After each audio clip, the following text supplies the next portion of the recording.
Dear Apinaute, welcome to the Apimo Apitips.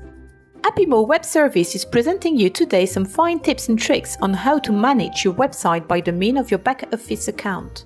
Like James, once you get familiar with the tool, you can no longer live without it. First and foremost, in order to access your back-office, you only need a finished website and an internet connection. Nothing else. No downloads, no installing, everything is online, it's quick and straightforward. Write the following URL into your browser address bar and we are ready to go. Apimo Web Service would have previously mailed you your access ID when activating your website. As our first exercise, James, let's see how to update your products on the website. First, you may remember that the products you create on Apimo are automatically updated once a day. However, you can launch an instant update clicking on your agency and on the Update the Agency's Product button. In order to check the whole of your published product advertisement, just click on the Listing button right here. Once we're satisfied with our product's advertisement, we may think about our website content.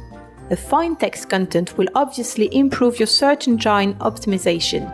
Click on Add in order to add content.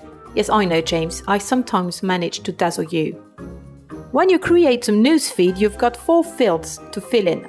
First, you have to choose the page to which your newsfeed will be linked. Then you have to choose a name for your file.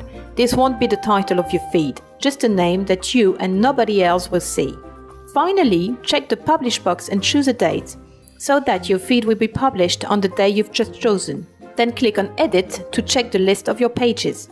You may choose to edit either the page by clicking on this button or the language in order to directly access to your text editor by clicking on the small flag right here. To go a little bit further, let's dive into the matrix to optimize your SEO, scroll down a bit more and get to the meta fields. Meta title is a must. It's the very bit of data that will bring you to the top of Google result list, for instance. Here's our advice: be precise and concise. No more than 60 characters. The meta description is the summary appearing into Google's result lists or in the same list of any other search engine. You don't want to write more than 160 characters. You are not able to update your website. Try this out, make your own test. You'll find this very easy and also very addictive.